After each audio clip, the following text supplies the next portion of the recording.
and I don't know what's going to happen. The phone might start ringing. The dog might be barking. He might start suddenly. My wife might just barge in and say she has to go to the bathroom or something weird like that. But we're going to try to keep this going.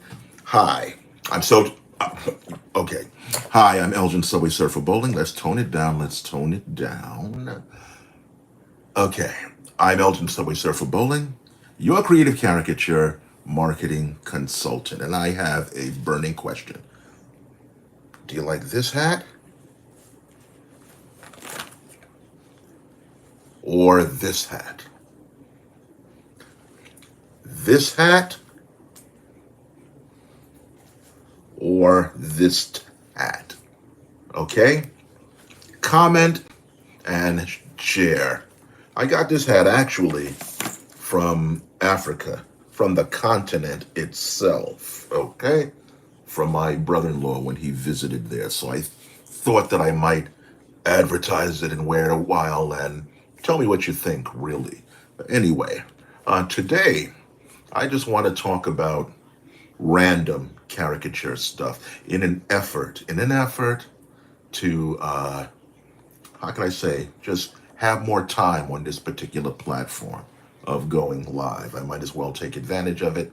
I'm new at this. I don't know why I'm nervous because I've made plenty of videos before, so I don't know why this should be any different. But let me just start talking and then all the butterflies will disappear. But before I do that, I've got something to show you. I've got this, okay?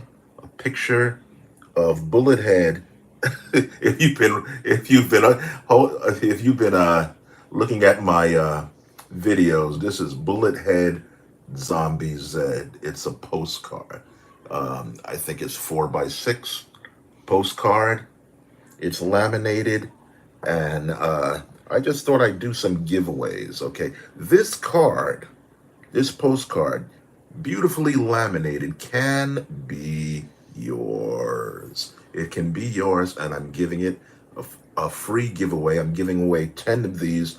When it's over, it's over. There's going to be no more, but they are available now, just in time for Halloween, and I will sign each and every postcard that I mail out. But you'll have to contact me by email and put it in the subject line, I want my postcard, or give me the postcard, or better yet, write this in the subject line. Write this in the subject line.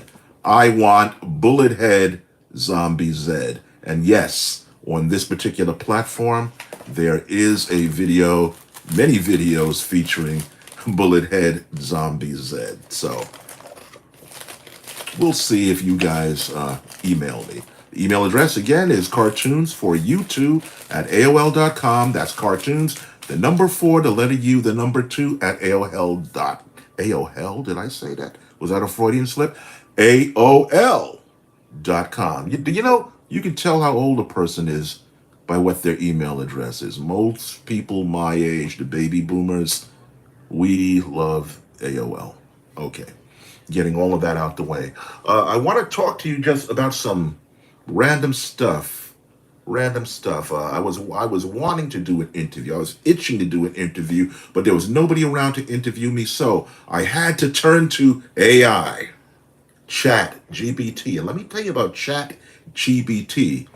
It makes great interview questions. Funny, thought-provoking, edgy. You can program this thing to do anything. So I just thought that I would do this. I put in, make me a thought-provoking interview. Give me 20 thought-provoking interview questions for a professional caricature artist. And you guys are going to be the beneficiaries of what Chat GPT came up with, okay? Before I start, I'm not used to this thing. Okay. Yeah. The fedora. What you know and love. Maybe I'll do at some point a series where I advertise various hats. I do have a lot of them. Okay, but let me get started with some of the questions that Chat GBT came up with, which are caricature related, and questions you might possibly have of a professional caricature artist. All right, here are 20 questions, but I'll answer just a few. Okay, what drew you to caricature art specifically as opposed to other forms of illustration? That's a good question. What drew me to caricature art was based on two things. I remember when I first started trying to be an illustrator, I did everything. Being an African American, you might have noticed I'm African American.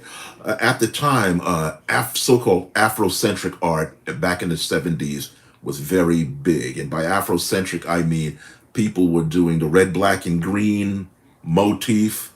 They were drawing depictions of people in Africa, women with pots on their head, men drawn as warriors, anything that said African nationalism.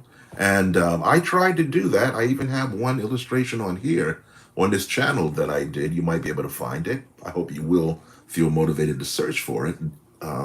But I tried that, and I could do that as an imitator, but it really didn't resonate with me. Not that I'm ashamed of my own people, not, I just couldn't get into that genre and make it look authentic. So I was trying various things. I tried abstract art. I tried making paintings. In fact, I had a little sale on the street, in the street fair outside of my house. Nobody bought it. And so I got mad and threw them all into the garbage. And I woke up the next morning and my neighbor told me, you should have been out here. People were practically fighting, literally fighting over your pictures, saying, I saw it first and running off with it. These are these same people who wouldn't buy from me, but were willing to just take the pictures, the paintings that were in the garbage can. So that didn't work. Okay. And then I remember something that I saw years before. I used to look at the Parliament. If you remember Parliament Funkadelic with George Clinton, I used to look at the back of the album covers that he did. And there was an artist, a caricature artist named Overton Lloyd, who did those illustrations. And I thought they were so cool. They were done in comic book form. They were funny. They were engaging. I loved it. And my friend Dennis, who became my brother-in-law, he married my sister. He gave me that hat. Yeah, he gave me this. He gave me this black hat. Yeah. But anyway, I love the hat. I love the hat. Dennis, if you're watching, I love the hat. But anyway, Dennis came back from a party and he was holding this caricature. And I said, where'd you get that? Because Dennis, he has one of those faces, and caricature artists, you know what I'm talking about. He has one of those faces that's hard to draw. It's just difficult to get a bead on him for exaggeration or otherwise. And Overton Lloyd not only captured him, he nailed him to a T. Now, I didn't know who Overton Lloyd was at the time, outside of that dude who drew for Parliament. And Dennis said, I was at a block party, and this guy, Overton Lloyd, was there, and he drew that. And as corny as it sounds, I said to myself, if a black man, one black man, can do this, then I should be able to do it. And I know that it's silly to even say something like that. I mean, if you're a human being, you should be able to draw like another human being. But I had never seen a black caricature artist before. I had never seen that. And so that resonated with me, and it gave me the inspiration to want to draw caricatures. At least that was one of the reasons why I was drawn to caricatures. The second reason, and I reiterate this so many times in my videos, caricature was the easiest way for an artist to make money. And I couldn't believe how easy it was.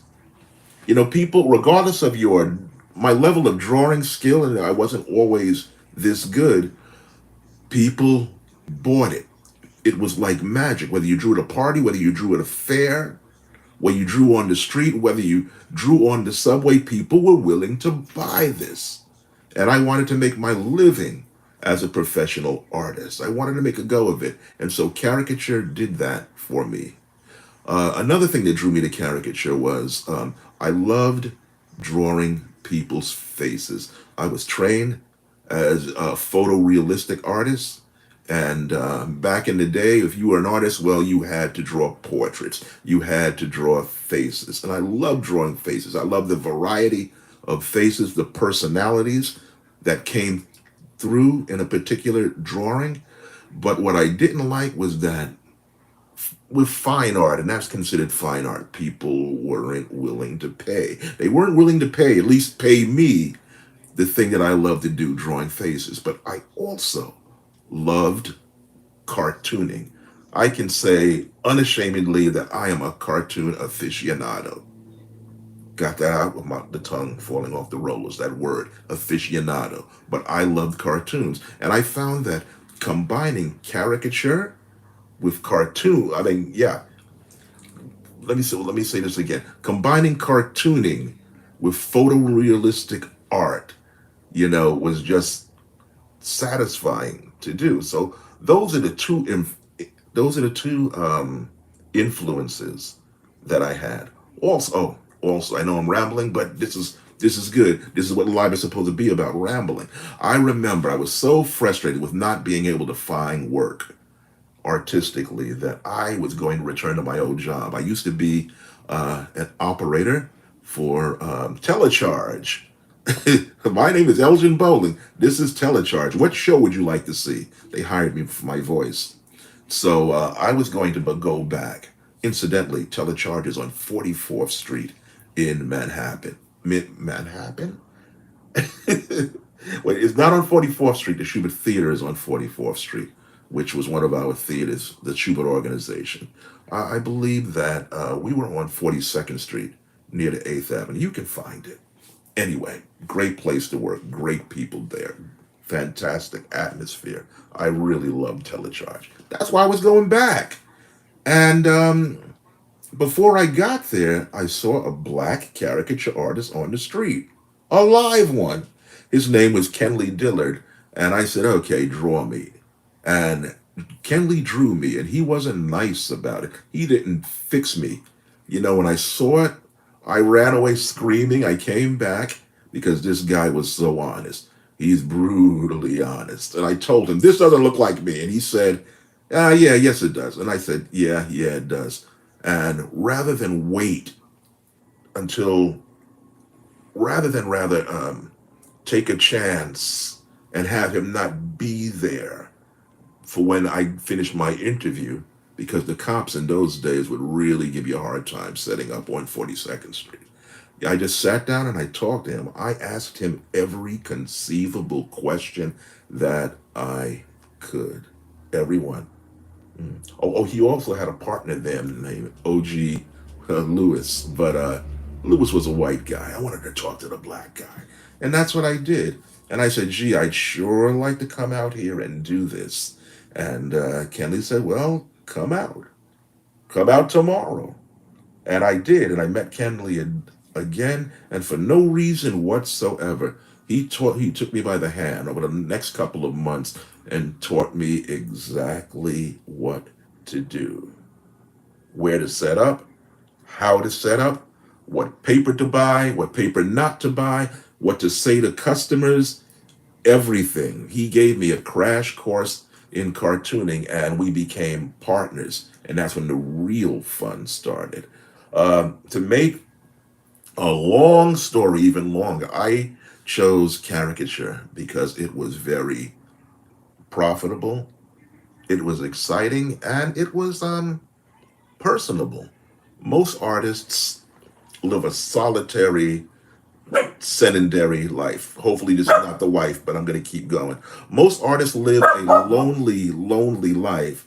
We stay in our studios, we create work for ourselves or our clients, and sometimes our clients don't even pay us, and we're all alone. We're either listening to our dog bark, like my dog in the background here, or we listen to the radio. But it's very lonely. Caricature is an interactive art. And what I loved about caricature also, it was art on trial. On trial. You know right away, immediately, what your customer thinks. And so there's also that ever-present adrenaline rush when you do caricature. That's why I love it so much. Okay, second question. And this live is going pretty good. If you like this live and would like to see more like it, comment, say something. Don't just look at it. Okay, let me see. How do you decide which features to exaggerate when drawing someone? For me, it's the first thing that jumps out on me. It's the same thing with everybody else. You know, when you look at a face, one thing is going to jump out on you.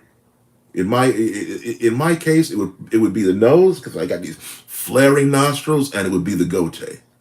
Okay, then I look for secondary stuff like the eyes, the ears, something that stands out, something that grabs me, something that let's face it, something that I could easily make fun of and exaggerate. Either I exaggerate it or I can minimize it. Okay, now the next part of the question was, how do I decide? Well, actually, that is the question. I just have many ways of answering this. How do I decide what to exaggerate? First thing that jumps out on me. Second thing is, I'll look at a face and I'll ask myself an unusual question. Where does it look? What particular body part looks like it would be hilarious if it kept going? And I'll exaggerate that using what I just said about my own face as an example. Flaring nostrils. I would make these things seem like they were, I don't know, flapping in the wind or something like that. Definitely. I would also exaggerate this goatee. I would make it out of control, strictly out of control. That's the first two things that I would do. You look for something that looks like it wants to go in a particular direction. Like if left to itself, my nostrils would just flare out. And that's what I do. And that's what I did. Okay? Also, if something seems like it's going backwards, like maybe the chin or the forehead, I would make it go way back. If something looked like it was protruding forward, I would make it come more forward. And that's usually how I decide what I'm going to exaggerate. Next question. What's the most challenging part of caricaturing someone's personality in a caricature? Okay, I'm glad that ChatGPT said that personality part, because my focus has always been, and you got to listen to this, don't draw the person per se, draw the personality. How do you figure out how the personality is? Very easy. In my case, I don't just stare at a person and start drawing, because they'll have a reflexive action of staring back at you in a blank stare or a challenging stare, or they'll turn away. They'll start doing things to distract themselves. And it's a normal human reaction, because we as human beings stare at each other for two reasons. Either we're going to make love or we're going to fight. Okay? So what I would usually do, I would just engage people in conversation. And that's another thing that you have to have as a professional caricature artist. You have to like people. You have to like, I've found that if you like people, that comes across to them and they'll like you back. They'll mirror what you're giving them. For me, caricature is a very intimate type of thing. I really am interested in people. I want to know your hopes and your dreams. I want to know how your day was going today. I want to know why it's going good, why it's not going good, what you do for a living, what you like, what you dislike, what you hate, what you're feeling right now. What job do you do? Do you like that? What are your relationships like? What kind of music do you like? All of this stuff. Now, what happens when people start talking? They start relaxing.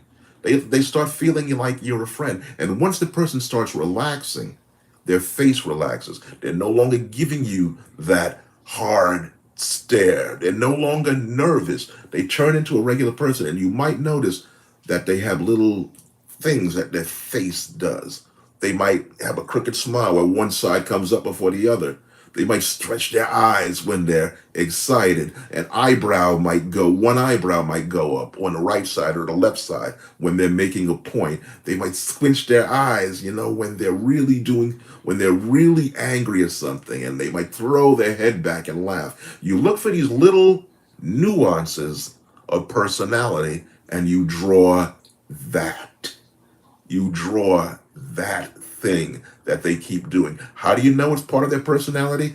Because as you're talking, you see them doing it more than once, if you see them doing it at least twice, you know that's the personality that you need to get. And also, you're trying to draw their personality because you're trying to get a vibe on them, good or bad, uptight, free spirited. You want to draw all of that. And once you do the big reveal on them, they'll get excited about it too. I guarantee you, I've done this thousands of times. Let's go to a third question, and that'll be it. Let's see. Do you ever offend? Do you ever worry about offending someone with your exaggerations? Okay, here's the quick answer to that. No, not at all. Not at all. And to become a professional caricature artist, you have to get over that tendency. I remember I went to a caricature convention. One of the teachers there was an artist by the name of uh, Dion Socia. I hope I'm pronouncing his name right. This was for the caricature convention for the NCN at the time, the National Caricaturist Network, now known now as the ISCA, the International Society of Caricature Artists. We went to a convention, and he was instructing on what it takes to be a caricature artist, what you should be focusing on. And one of the things he emphasized was this: don't fix anybody, because we have a human tendency when we're drawing, when we're talking, when we're doing any type of performance, whether it's vocal performance, making speeches, singing, dancing, we want people to like us. We want to be liked by a bunch of strangers. And I'm no different. Artists are no different. The person is right there in front of you. It's an intimate type of situation. We want to be liked, so we want to draw them nice, so they'll like us. They'll smile at us. But that's the wrong thing to do, because when you fix people, when you fix their appearance, you change their appearance, and you'll have a beautiful picture done, but it won't be them. Likeness, getting the likeness is key, whether you're drawing it photorealistically, whether you're exaggerationing it, whether you're whether you're going way out using exaggeration. It must look like them, and it must look like them to another person. Okay, they should be able to look at your drawings and say, yeah, that's Bob. That's him, all right. That's his nose. Yeah, those are his floppy ears. Yeah, there's that lazy eye. You can't fix people based on wanting them to like you. Because the truth is, and I've told this to clients, I say, you know what a caricature is now. You know why you're sitting down. You know what you're getting into. I mean, this is not abuse. You know what you're getting into when you sit down. This is about fun. This is about exaggeration. This is what the party is for. And I told people that when they start to get a little discouraged. Now you're having fun. You're going to remember this event of all time. And you know what? My caricatures have hung in on the best refrigerators in New York City area for the past 20 years. I guarantee that. So yeah, that's how I feel about not offending anybody. The offense is with them. It's something that they feel about themselves. It has nothing to do with me. I'm purely the entertainer. Oh yes, I'm the great entertainer. That's what I am. That's right. So no, I don't get offended, but I do have butterflies in my stomach because, like I said before, It's a hard thing, it's a very intimate thing to confront somebody. So that's why I talk. And to women, I sing. I sing show tunes like Frank Sinatra tunes, Tony Bennett, all of those guys. And I got into the habit of doing that, the singing, when I was an artist at the Caricature Mecca in New York City. That is Sardi's restaurant. Okay, I'm gonna answer one last question. Let me see if I can find something particularly interesting and thought provoking. Let me see. Uh-huh.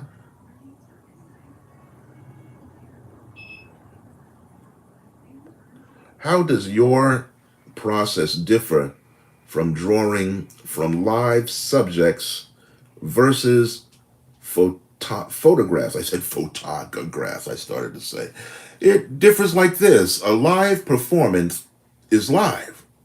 I've got to make a decision right then, right there, right now, because the typical caricature must, in my head, if I'm taking more than 5 minutes, that's much too long. I have to get your personality on that page in 3 minutes or less, and I have consistently done it. With drawing in the studio, I can marry that drawing. I take my time on it. I draw multiple copies. I go to the bathroom. I come back. I make coffee. I come back. Or I just look at it and say, okay, I'll do this. I'll work on this tomorrow. So there's that constant refining. And you know what? It's not always good, I've found. I've found that when I have an abundance of time to draw a caricature, it becomes painstaking work. I start to second guess myself, and I'm able to do it a lot of times, but by the skin of my teeth, I'm able to do it. It's tremendously hard for me to draw that way. When you're drawing live, you have to make a decision then and there, and you have to trust your gut. You have to trust what you see. You have to trust your spirit. And what I found out is that your eyes know what it's seeing. Your brain knows what it's seeing, and it will record that information to you. It will impart that information to you if you trust it. So when you're drawing live, it's all about trust. It is the best experience that any artist can get, live drawing like that, and you'll be amazed how much your ability will accelerate. It'll explode when you draw live, because you'll be put in a situation where you have to make a decision, and you'll find out that your decisions are usually right. So I hope you enjoyed this particular segment of live. So far, it's the most extensive, I believe, that I've done. And if you'd like to see more, then tune in. And just to remind you, where's this thing at? Just to remind you, always there to remind me.